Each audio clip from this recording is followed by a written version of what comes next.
Auschwitz-Birkenau. Lorsque les forces alliées sont entrées dans les camps d'Auschwitz-Birkenau le 27 janvier 1945, elles ont trouvé une scène d'extermination de masse dont notre monde n'avait jamais été témoin auparavant.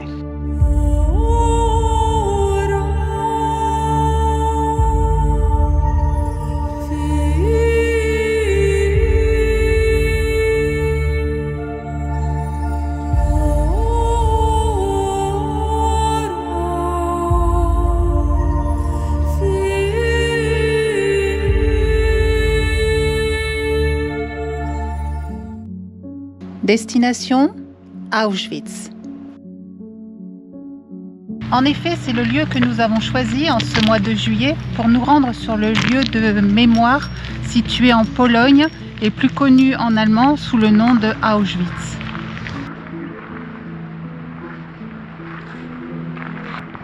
Il faut savoir que le complexe d'Auschwitz-Birkenau est composé de deux camps bien distincts. Donc le premier camp, c'est Auschwitz, plus communément appelé Auschwitz I, qui a été créé en avril 1940. Et c'est en 1942 qu'a été ouvert le deuxième camp situé à 3 km du premier. Donc il s'agit de Auschwitz II, plus communément appelé Birkenau. Et donc ce nouveau centre va permettre aux nazis de démultiplier leur cadence d'extermination des Juifs. Pour vous donner une idée, à la fin du conflit, il y avait plus de 200 baraquements sur ce camp, dont vous apercevez les cheminées. Il faut savoir que les premiers baraquements étaient construits en bois et que le temps ayant fait son œuvre, il ne reste plus que les maçonneries de ces cheminées.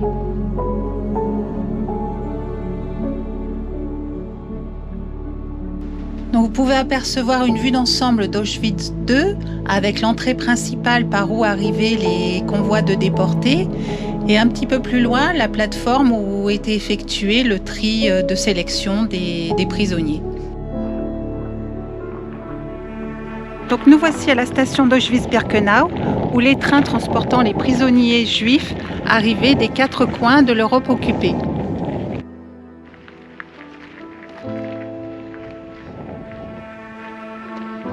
Donc ce qu'il faut savoir, c'est que selon l'idéologie nazie, tous les juifs étaient condamnés à mort. Excepté les personnes vaillantes qui, elles, étaient affectées aux travaux forcés, ce qui excluait bien évidemment les personnes âgées, les femmes enceintes, les jeunes enfants, les handicapés, qui, elles, étaient exterminés dès leur arrivée.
plupart des convois, les Juifs pensaient en fait être acheminés vers des camps de travail où ils seraient donc installés, enfin réinstallés, relocalisés.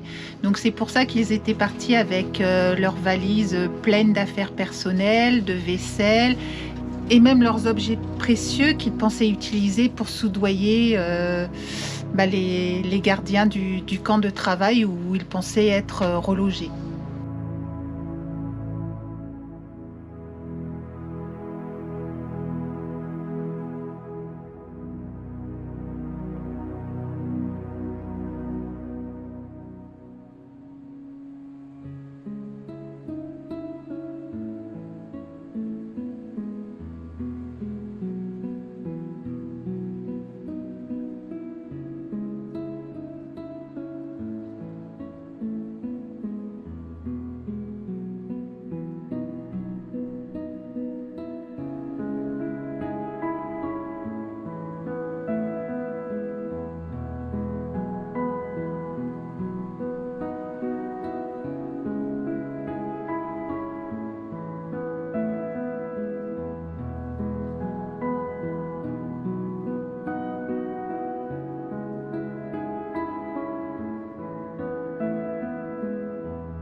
Donc la sélection se faisait à la descente du wagon sur le quai à un rythme rapide, ce qui ne laissait pas le temps aux victimes de comprendre ce qui allait leur arriver.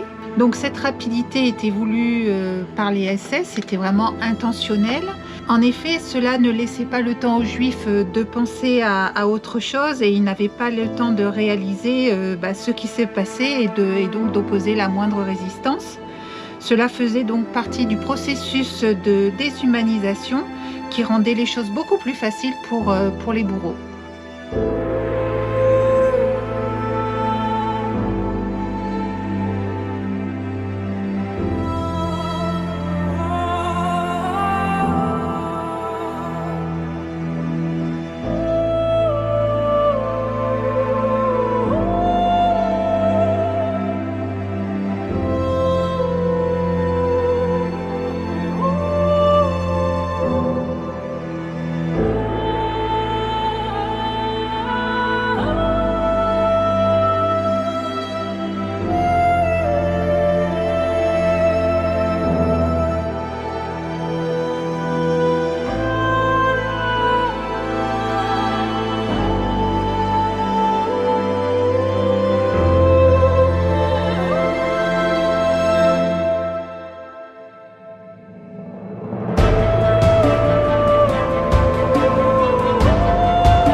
Donc derrière moi se trouve la guérite.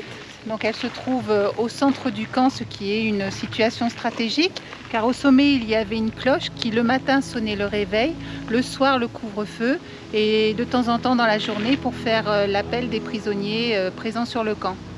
Donc là on va rentrer dans un baraquement du camp.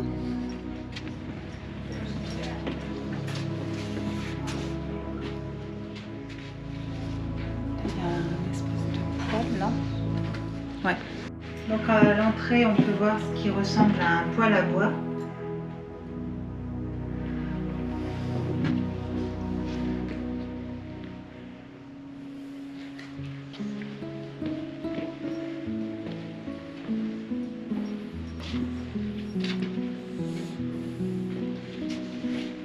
Donc là, visiblement, il s'agit des dortoirs. Et on aperçoit au fond la partie sanitaire. Tout du moins les lavabos.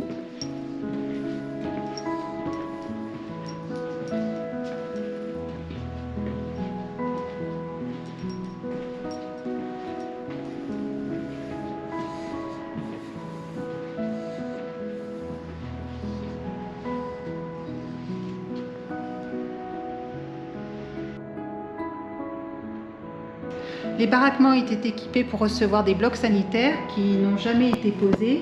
Mais donc il y a les trous pour évacuer les excréments. Donc là vous pouvez apercevoir les couchettes. Elles vous semblent spacieuses mais elles étaient destinées à recevoir entre 5 et 8 personnes. Donc ça peut sembler énorme mais il faut savoir que les prisonniers ne pesaient plus que 40 kg par rapport à nous qui faisons entre 60 et 70 kg. Donc de chaque côté du baraquement, il y avait deux chauffages fabriqués par Volkswagen. Donc en théorie, ils servaient à chauffer le baraquement.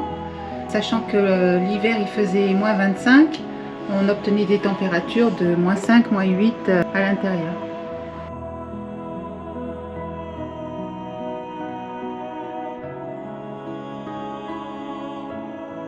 Donc ici nous nous trouvons dans le bloc des enfants et donc les fresques qui ont été dessinées au mur ont été dessinées par les femmes pour embellir un petit peu l'endroit.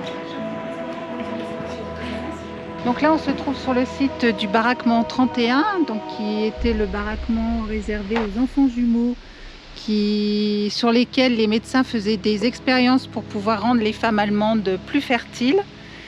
Donc ces bâtiments ont été complètement détruits. Subsiste juste le bloc sanitaire.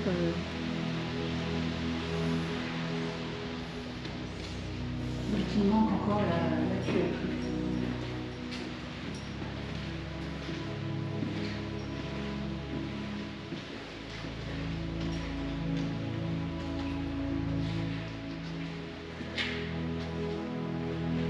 Donc les portes savons servent juste de déco, hein. On doute fortement que dans le pactage d'arrivée, ils aient eu des savons à disposition.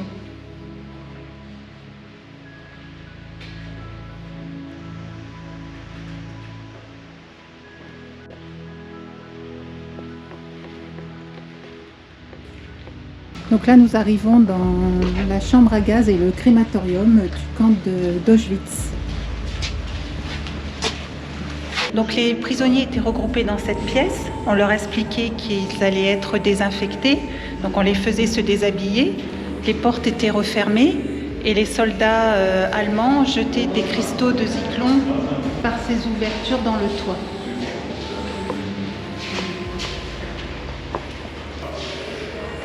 Donc le processus durait 15 minutes et ensuite les corps étaient traînés dans la pièce à côté. Donc c'est les fours crématoires pour être incinérés.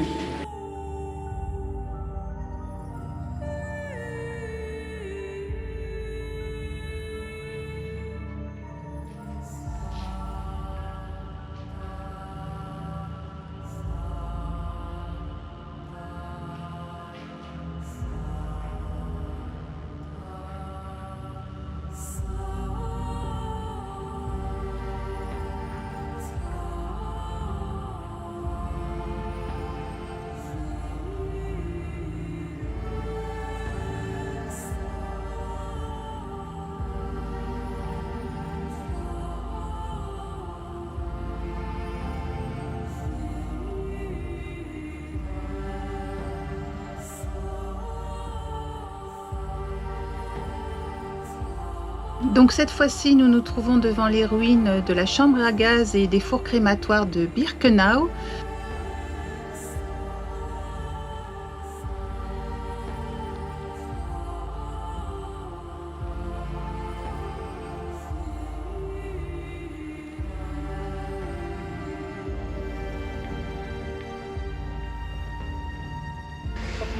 Donc le site a été dynamité en 1945 au moment de la débâcle et de l'approche de l'armée rouge vers le camp de Birkenau.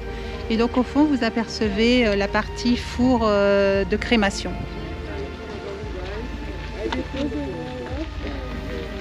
En septembre 1941, les premières expériences de gazage ont eu lieu ici dans le bloc 11, alors que le camp de Birkenau était encore en cours de construction.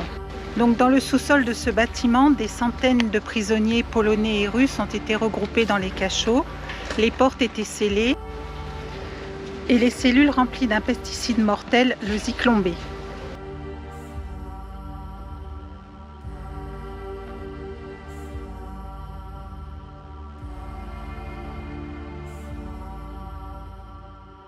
Donc ici nous nous trouvons dans la cour entre le bloc 11 et le bloc 10.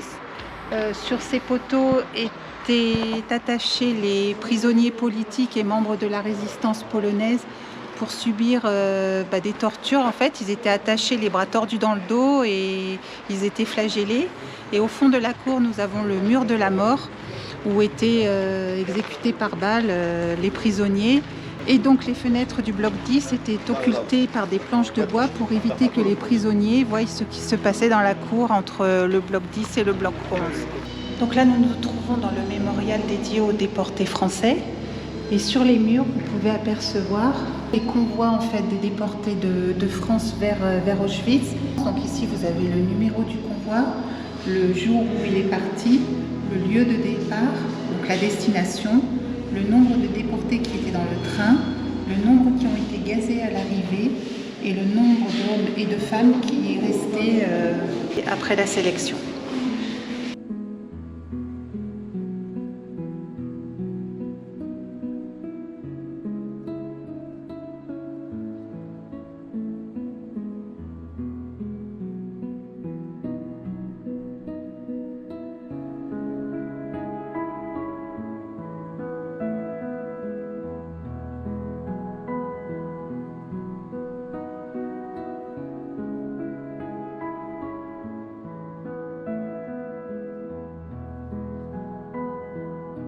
Donc on aperçoit beaucoup de départs à partir de Drancy. Donc pour rappel, Drancy était un camp d'internement des prisonniers qui devaient être déportés vers la Pologne, vers Auschwitz, dans le camp de concentration.